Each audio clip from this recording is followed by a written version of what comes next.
आज stock time फिर से अपने ऑल टाइम हाई पे है। मतलब आजकल स्टॉक मार्केट अपने ऑल टाइम हाई पे 20,000 का मार्क जो है वो निफ्टी क्रॉस कर चुकी है और सेंसेक्स भी if I am not wrong 66,000 को जो है वो क्रॉस कर चुका है।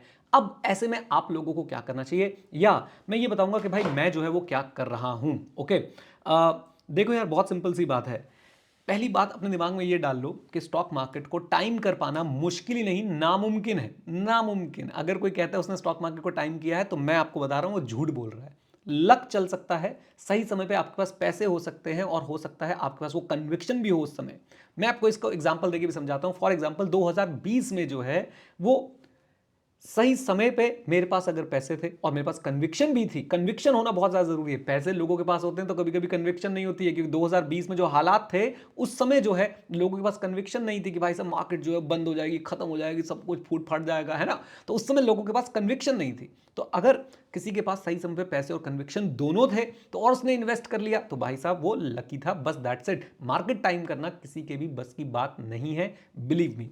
अब मैं ऐसे में क्या करूंगा, देखिए मेरे पास दो पोर्टफोलियोज हैं। एक हो गया डायरेक्ट स्टॉक का पोर्टफोलियो, एक हो गया मेरे पास अपने म्यूचुअल फंड्स का पोर्टफोलियो। मैं जो है अपने डायरेक्ट स्टॉक वाले पोर्टफोलियो में से जो भी जंक स्टॉक्स हैं या जिन स्टॉक्स ने मेरी एक्सपेक्टेशंस को फुलफिल नहीं किया है, मतलब उन्होंने कोई बहुत ज्यादा रिटर्न नहीं दिया या हो सकता है कुछ लॉसेस में भी हो, उन स्टॉक्स को मैं कट करना शुरू करूंगा। ऐसे माहौल में मैं ट्रिम करना शुरू करूंगा विदाउट एनी फोमो कि ओए बाद में बढ़ गया। तो अगर वो बाद में बढ़ भी गया तो भाई मेरे को कोई इंपैक्ट नहीं आएगा। मैं इस माइंडसेट के साथ आगे बढ़ूंगा। तो पहला काम तो मैं ये कोशिश करता हूं जब भी स्टॉक मार्केट अपने हाई पे जाती है कि मेरे पास कोई बेकार स्टॉक्स पड़े हों और वो अपने हाई पे अगर चल रहे हैं तो उनको ट्रिम करना शुरू कर देता हूं, खत्म करना जो है वो शुरू कर देता हूं। एक चीज। दूसरी चीज, मैं अपनी साइकोलॉजी आपको बता रहा हूं, हो सकता है भाई आपको ये सेट लगे या ना लगे, हो सकता है कि आप इससे अलग कुछ काम करें। दूसरी चीज जो मैं करता हूं वो ये कि भाई मैं प्रॉफिट बुकिंग नहीं करता हूं। अब ये सुन के काफी लोग जो है वो हो सकते हैं नाराज। प्रॉफिट बुकिंग क्यों नहीं करते हो, क्यों आए हो स्टॉक मार्केट में, प्रॉफिट कमाने तो आए हो, ये हो गया वो हो गया, बम फूट गया। भाई मैं नहीं करता हूं। पर्सनल फाइनेंस में सबसे इंपॉर्टेंट वर्ड कौन सा होता है, मैं क्या सिखाता हूं आप लोगों को, पर्सनल होता है भाई, पर्सनल। तो मैं प्रॉफिट बुकिंग जो है वो बिल्कुल भी करने में विश्वास नहीं रखता हूं, क्योंकि मैं यहां पे आया हूं एक लॉन्ग टर्म विजन के साथ, राइट। हाँ, याद रखिए, मैं ये नहीं कह रहा कि भाई मैं बाय एंड होल्ड पे ही बैठ जाता हूं, मतलब बिल्कुल उसको पकड़ के बैठ जाता हूं। मुझे अगर रेड फ्लैग नजर आएगा मैं बेच दूंगा। प्रॉफिट बुकिंग में एज सच नहीं करता हूं, क्योंकि मेरा अगर कोई स्टॉक जिसने मुझे 200% रिटर्न दिया है वो आगे और 100-200% भी रिटर्न दे सकता है। यस, मेरे पोर्टफोलियो में ऐसे स्टॉक्स हैं जिन्होंने मुझे 200%, 250% तक जो है वो रिटर्न्स बना के दिए पिछले 2-3 साल के अंदर, राइट। अब मैं उन स्टॉक्स को नहीं बेचता हूं भाई, मेरे को विश्वास है उन स्टॉक्स के ऊपर, मेरी कन्विक्शन उन स्टॉक्स के ऊपर, मैंने बहुत सोच समझ के बाय किए थे। I will not get out of those stocks. Okay, अच्छा जी। तीसरी चीज, क्या मैं इस समय बाय करता हूं? नहीं, ये सबसे बड़ी गलती है कि भाई इस समय अग्रेसिवली आप लोग जो है वो स्टॉक्स को बाय करने लग जाएं। देखिए मेरी बात को सुनिए, चाहे लॉन्ग रन हो या शॉर्ट रन हो, प्राइस आपके रिटर्न्स पे डायरेक्ट इंपैक्ट डाल सकता है, राइट। इस बात को आपने याद रखना है। ऑनेस्टली मैं अगर अपना ओपिनियन बताऊं, एज ऑफ डेट मैं बिल्कुल आपसे एकदम सच्ची सच्ची बातें करता हूं कि भाई मैंने डायरेक्ट स्टॉक्स में इन्वेस्टिंग करना ऑलमोस्ट ऑलमोस्ट जो है वो जीरो कर रखा है, जीरो। मेरे पास एक डायरेक्ट स्टॉक का पोर्टफोलियो पड़ा है, या तो मैं उसको ट्रिम करूंगा या मैं उसमें से कुछ स्टॉक्स को होल्ड करके बैठ जाऊंगा, रेड फ्लैग दिखेंगे तो बेच दूंगा। क्यों मैंने डायरेक्ट स्टॉक्स का पोर्टफोलियो जीरो कर दिया है, मैंने पहले भी अपने पॉडकास्ट में और वीडियोज में बताया है कि मेरे पोर्टफोलियो का साइज जो हो गया है वो इतना बड़ा हो गया कि as an individual who is full time into CA teaching, ACCA teaching, मैं अपने पोर्टफोलियो के स्टॉक्स को मैनेज नहीं कर पा रहा था, तो मैंने अपने डायरेक्ट स्टॉक के पोर्टफोलियो को वहीं पर रोक दिया। अब मैं म्यूचुअल फंड्स के थ्रू जो है वो इन्वेस्ट कर रहा हूं। खैर, तो डायरेक्ट स्टॉक्स को लेके जो मेरे थॉट्स थे स्टॉक मार्केट हाई पे, मैंने आपको बताया। नंबर वन, बेकार स्टॉक्स को ट्रिम कीजिए, खत्म कीजिए।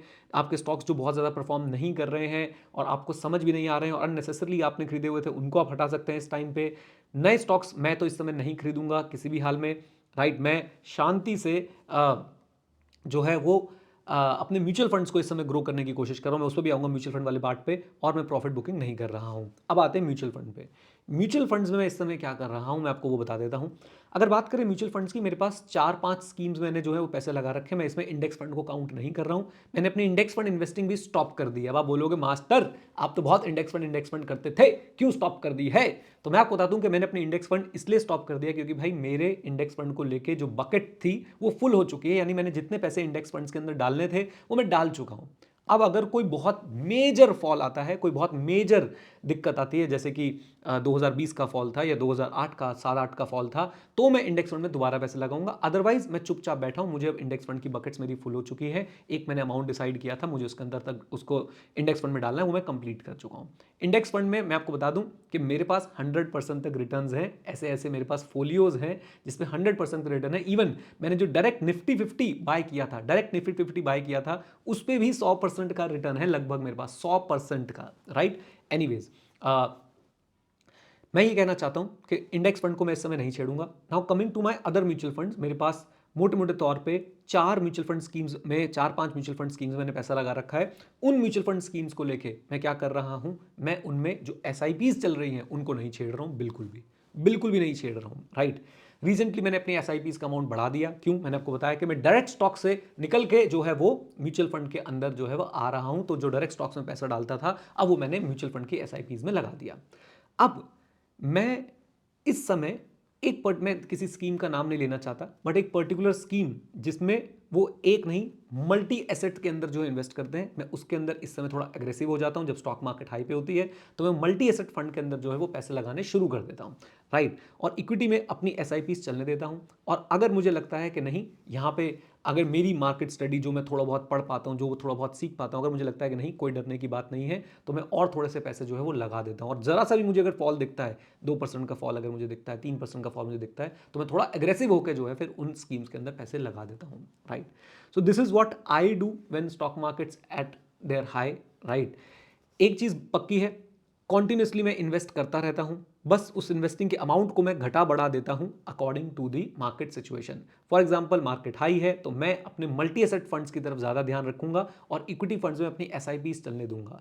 फॉर एग्जांपल, मार्केट में अगर फॉल आ गया तो भाई मैं अपने इक्विटी फंड्स के अंदर जो है वो थोड़ा सा पैसा एग्रेसिव कर दूंगा, बढ़ा दूंगा, राइट। लेकिन इन सब में आपने एक बात ध्यान रखनी, और वो बात क्या है कि भाई पैसा घटाने बढ़ाने के लिए पैसा होना भी चाहिए, और उसके लिए मेहनत करिए। जो भी आप अपने प्रोफेशन को परस्यू कर रहे हैं उसमें आगे बढ़िए, उसमें सबसे बेस्ट बनने की कोशिश कीजिए, और देखिए आपका पैसा ही पैसा होगा, और आप जो है हमेशा उस पैसे को सही डायरेक्शन फिर इन्वेस्ट भी कर पाएंगे, ऑब्वियसली सीख के, राइट। वीडियो को पसंद आए तो वीडियो को लाइक कर दीजिएगा, चैनल पर नहीं तो इसे सब्सक्राइब कर लीजिएगा।